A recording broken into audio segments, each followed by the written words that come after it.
Hey there everyone, David coming at you with Back Alley Builds here. Just a quick little tutorial for you guys while I'm working on it on how to wire up an electric choke. So this guy right here.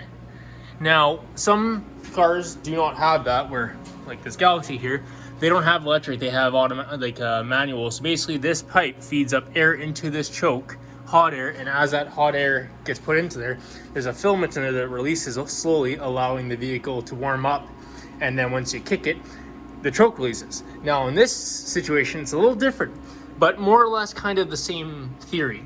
So what this is basically there's a positive and negative terminal on this, and I just have this wired up real quickly for you guys just to show you guys how it works.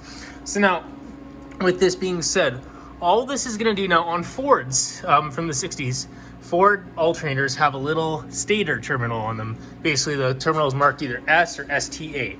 Now that is used for the choke on these older Fords. Now, people could correct me, but I believe Mopar and Chevy do not have that. So there's another way you gotta wire this, but more or less the same thing. So all this is gonna happen is this stator lead off this alternator here, if I get in there to show you the lead, I could, but it's way on the bottom, basically sends out 8 volts.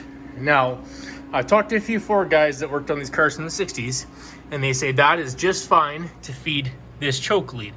The only thing about it is because it's not 12 volt, it isn't gonna warm up this as fast as 12 volt would. Which, if you're in my position and the car stays in the garage in this heated environment, that's not really a huge concern. So basically what all you have to do is, there's a hot lead, a ground lead on this. Now, the ground lead, I have wired directly all the way around here, back to the ground on this.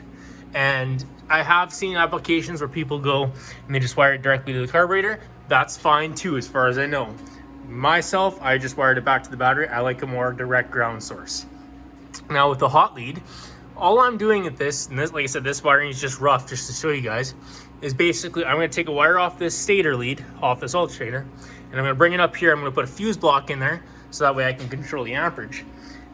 And I'm gonna wire that directly to this choke. Now what will happen is when you flip the key, this is not gonna be running until this engine starts, at which time this will be turning, this will be producing the 8 volts that you require. Now, with that being said, like I said, Chevys and Mopars do not have that application. So what I understand is that you'd never wanna wire it directly off of the battery post, because then it's gonna be hot on consistently. It's gonna A, burn out your battery, and B, you're not going to be able to start very easily because your choke's going to be already open at that point in time. Therefore, you want your choke closed when you go to cold start it. So with that application, from what I understand, all you'd have to do is you'd have to put a relay somewhere in this area, however your Mopar or Chevy works, run a lead off your battery to that fuse, which will come to the open end, the normally open of the relay, and off the other side of that normally open part of the relay, you'll wire it to your choke. Now that relay will be pulled in by an ignition source or something as soon as the engine starts. So whether that be off of a lead off your alternator, off of your ignition coil, off your key, something to pull that relay in, so and give that relay 12 volts, so when the vehicle is either on or running, that pulls in, allows power to get to this, therefore warming it up. Because all of this is basically a little filament in here that's wrapped around like a spring, and as that warms up from that power, it releases, therefore opening your choke, which would be normally closed, which opens that up. That's all there is to it, basically. But like I said, with the Fords, they left the stator lead on it. So all I have to do, because that only runs when the engine's running, is I just got to come off of that with a wire to this. Pretty simple, honestly. So I just wanted to show you guys that real quick, just to give you a heads up on how to wire an electric choke. Now, like I said, there's the manual chokes, which I have on the 2 other cars. All that is basically a lead comes up from your exhaust, a tube, which feeds into this, which heats it up, not electrically obviously, and that just releases that filament over time, therefore opens a choke. Basically the same operation, whether you have electric or manual. Now, I know a lot of the newer chokes that come out, all are electric choke. And for me, I had to research this quite a bit to understand how this worked, because I've had problems with this choke since the day I got this car. And the problems I've had is I have this lead here, and that was the lead that was originally plugged into this. This didn't exist. And I never could get power onto that. Therefore, what would happen is this choke would never warm up. as a result. So this, every time you started the car, it would ramp it up right into high rev, and you had to slam it into gear to get it to kick down. So now that I've got this, I've tested this a couple times just to confirm, and it works just beautifully like it should. Now, if you wired 8 volts to it, it takes about, I'd say 5 to 6 minutes on this car to release the choke. Now, if you wired 12 volts to it, it's going to take less time because obviously it's going to be getting warmer faster. You got more voltage, better amperage. That's, you know, hand in hand.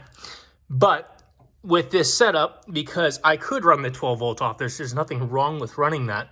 But because I do have the stator lead off the alternator, I'm going to use that because that's what this car was originally designed for back in the 60s.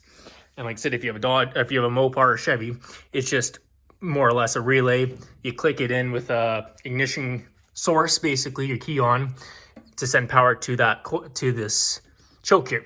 But I just figured I'd show you guys this real quick because I learned about this yesterday, and I've been fighting with this for quite some time now because it never worked right, to find out that this lead has no power coming off of it. So I'm not sure where that goes to in the car, but that'll be taken out because it's obviously not usable. So I just wanted to show you guys that real quick, just to, in case you're looking to wire electric choke or you're having problems with it like I've been having. Just a little DIY FYI, so that way, you know, you don't have to bring it to a mechanic, cost yourself some money.